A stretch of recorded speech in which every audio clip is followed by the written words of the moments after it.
Welcome back to Tiny RV Cooking. First, I'd like to invite you to like, share, subscribe, and ring that bell for new notification on videos. I'll be putting out new videos every Monday and Wednesday. I celebrate seasons as if they're a holiday. They're important and we need them all.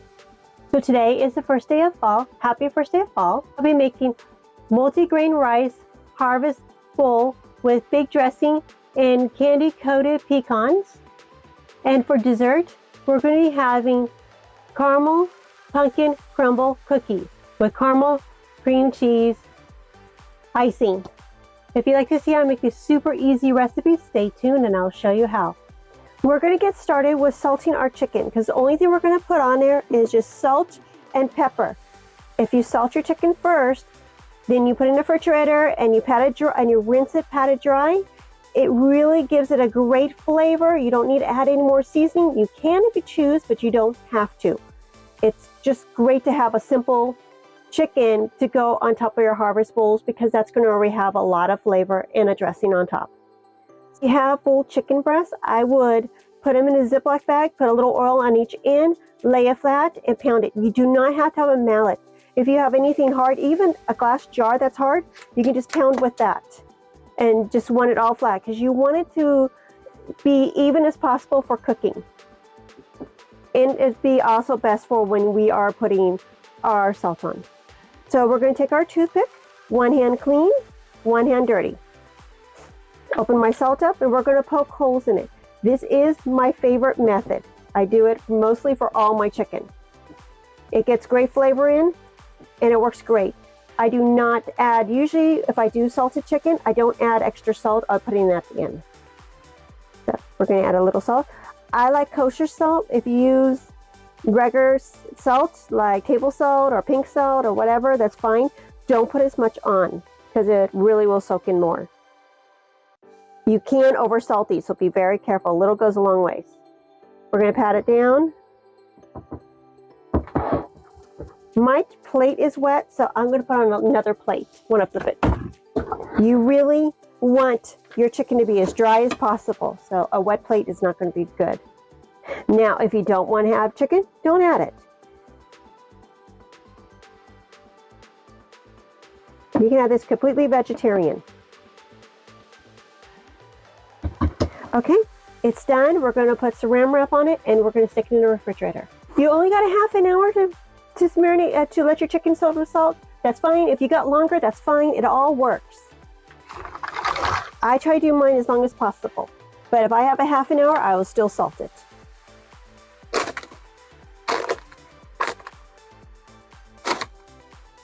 Okay. In the refrigerator this goes. I found this recipe for frosted crumble pumpkin cookies from Lifestyle of the Foodie. I'll leave a link down below where you can find this great recipe. To our brown sugar and our granulated sugar, we're going to add half cup of butter.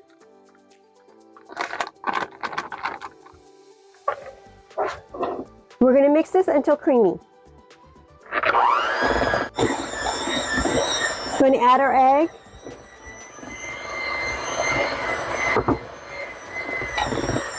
And I'm going to add my pumpkin puree.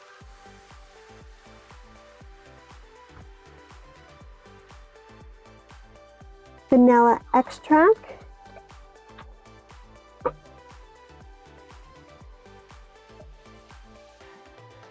We're going to mix this to a combine.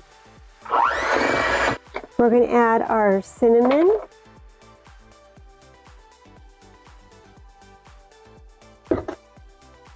Salt.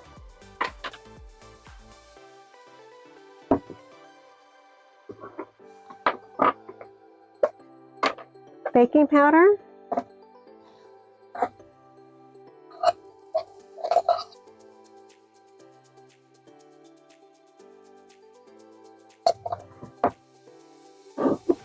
And I don't have a 2/3, so I'm using 1/4, 1/8, and a half a teaspoon.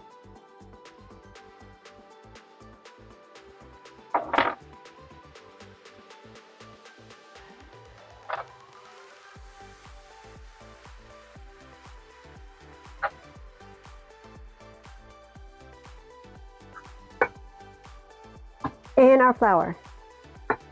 I'm just going to pour a little in, mix it up, and I'll add more because my bowl is not that big.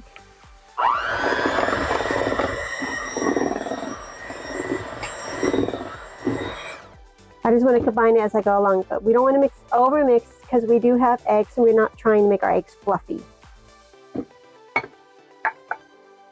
little better. Add the rest of my flour. We're going to mix till it's combined.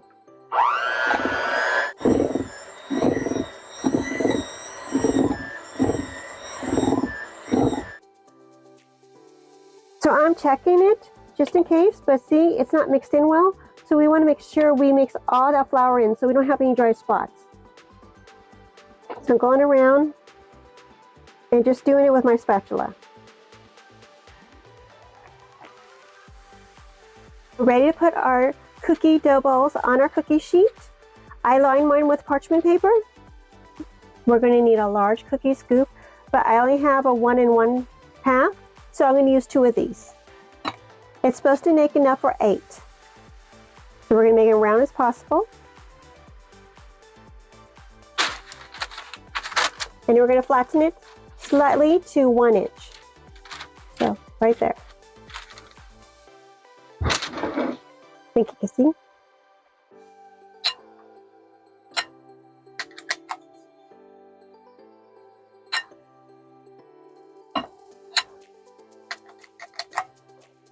I just basically have 2, putting them together, and I'm rolling them. Try to make it round as possible. Then I'm flattening them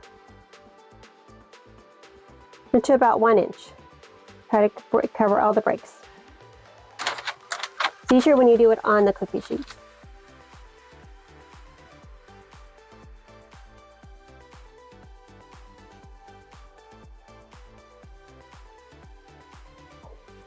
Because my dough balls are smaller, I got 10 instead of 8, so I'm going to cook it for a total of 8 minutes. That means I'm going to put it in for 4, turn it, and put in another 4, and I'll check to see if they're done. I do have my cooking stone in there. My oven is at 350. It's time to take them out.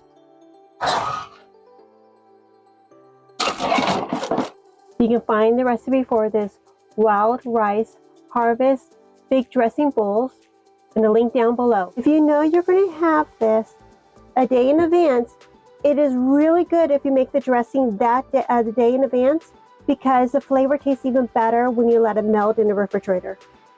So to our bowl, we're having a 1/2 cup of olive oil, 1/4 basmati vinegar. So we're going to do 1/4, 1/4.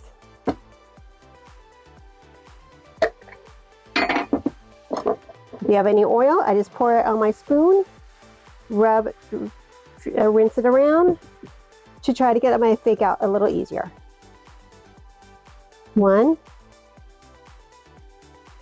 2. In my bowl, I'm going to microplane my garlic. So I'm just going to use the smallest edge on this. Just watch it so you don't get your fingers. That's good enough. Tiny spatula. And just got to scoop it out. See, just slides right out.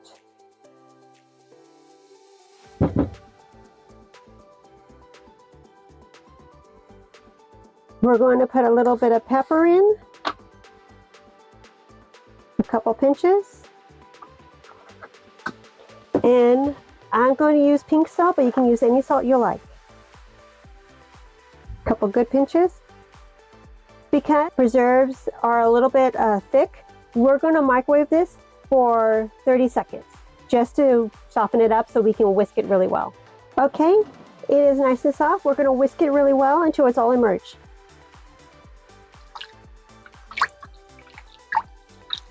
Okay, that's kind of best it's going to get. Then we'll shake it up in our shaker.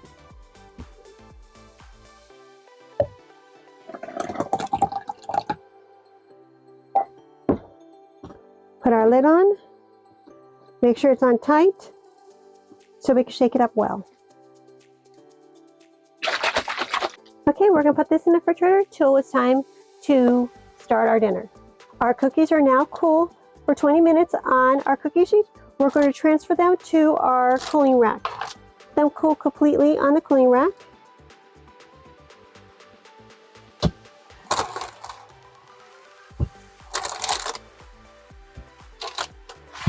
We're going to cream together our butter and our cream cheese.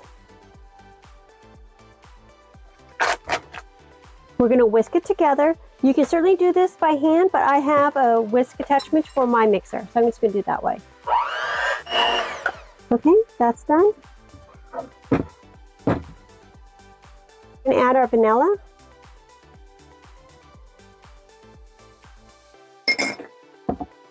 Our powdered sugar.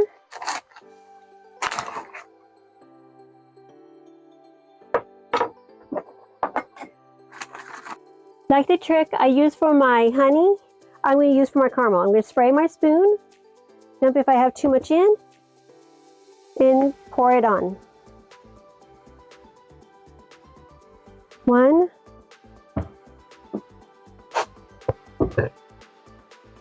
2,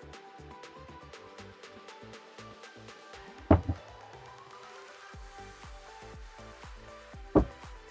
Make sure you swirl it in so you get all the edges. Dip a little out if you have too much. 3. It just pours right out. There's nothing in my spoon. Make sure you get all the edges again. 4. And mix this until it's all combined and creamy.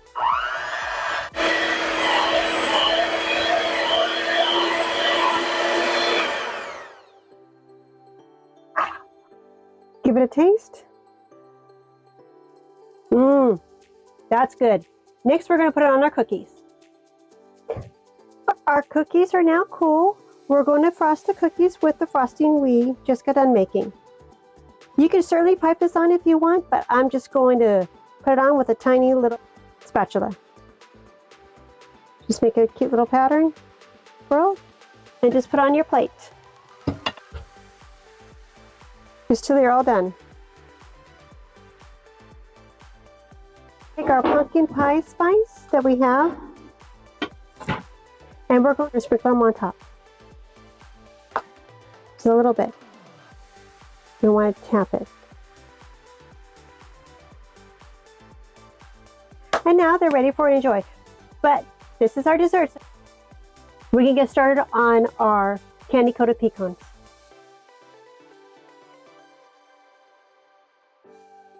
I found this great recipe for candied pecans on Inspired Taste. I'll leave a link down below to find this great recipe. To our pan, we're going to add our water.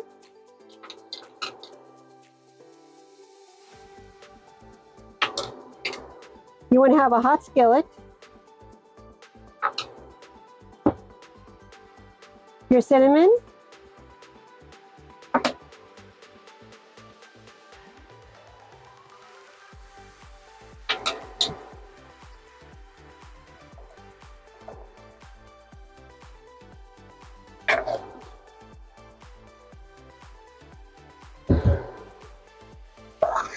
Your salt.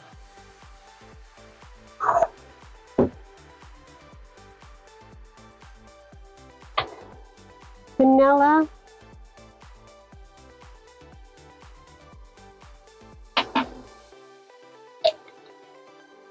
Pinch on cayenne. The cayenne pepper is optional.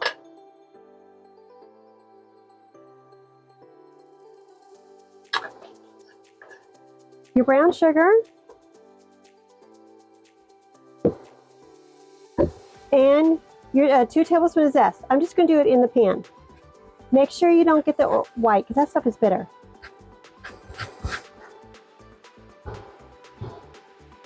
Okay, that's roughly 2 tablespoons.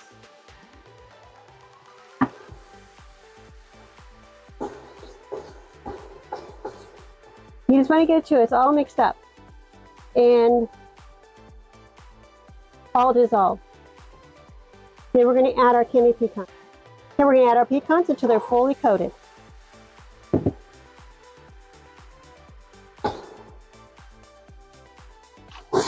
Okay. going to turn it sideways, and I'm going to put it on our cookie sheet. You want a parchment lined cookie sheet when you do this. Okay, we're going to let this cool. To our Instant Pot, we're going to add the rice. We're going to add our chicken broth. And I'm just going to put a couple tablespoons of butter in.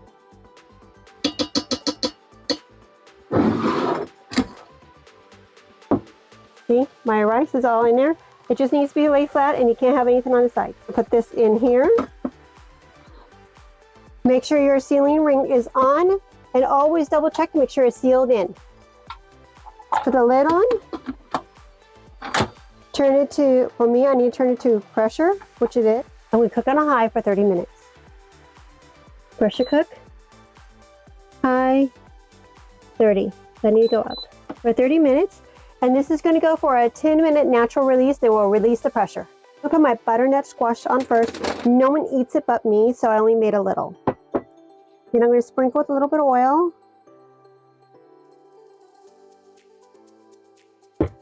I'm going to put a little bit of pepper on. Just a little sprinkle. I'm going to use garlic salt because I like garlic salt instead of just garlic. And I'm opening out my salt.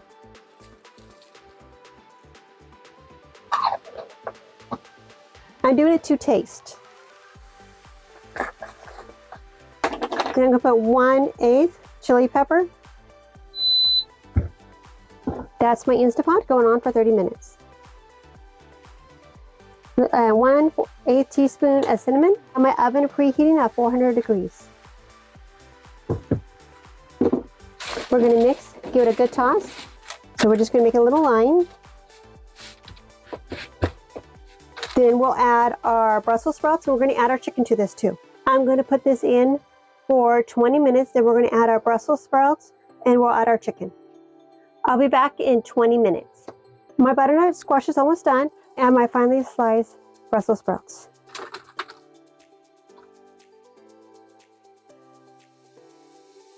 A little bit of oil. Try just a little bit slow, a little at a time, if you can. I'm going to put on a little bit of garlic salt. If you don't like garlic salt, just use regular salt. And a little bit of pepper.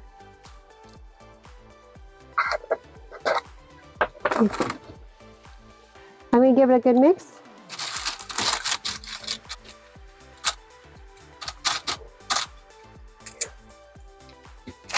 I'm going to put a little bit of oil just so I can have the bottom part on the oily side.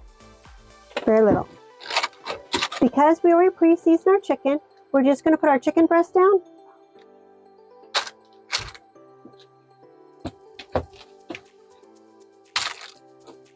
We're going to add a little bit of pepper. Then we're going to turn it over and add pepper on the other side. And add a little oil on top.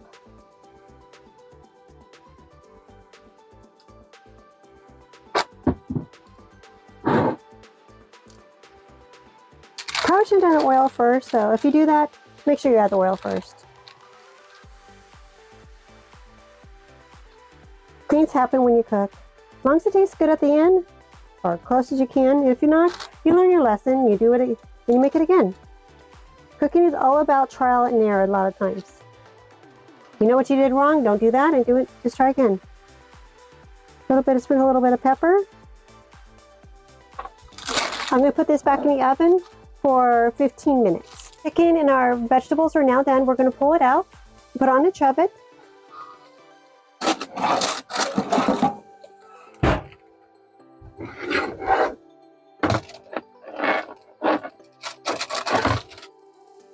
And let it cool for a little bit.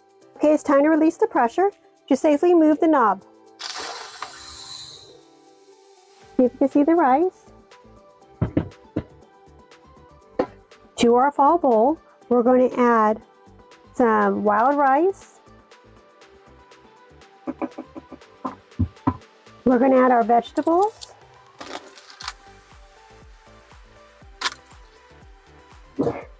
Some of our Brussels sprouts.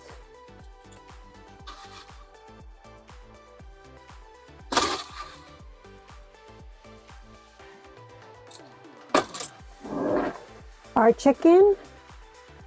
I'm going to cut it up in squares to make it easier to eat. Put a little chicken on.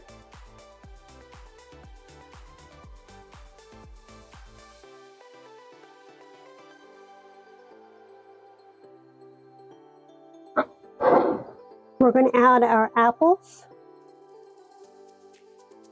And we're going to add Monterey Jack cheese.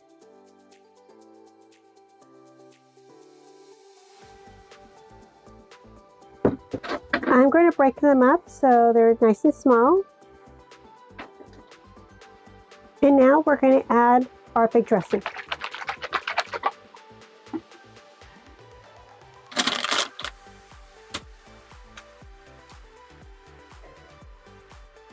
And now it's time to eat. Sure looks good. I can't wait to try it.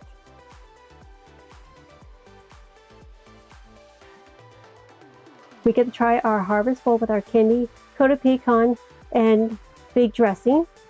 And we can also try our crumble caramel cookies.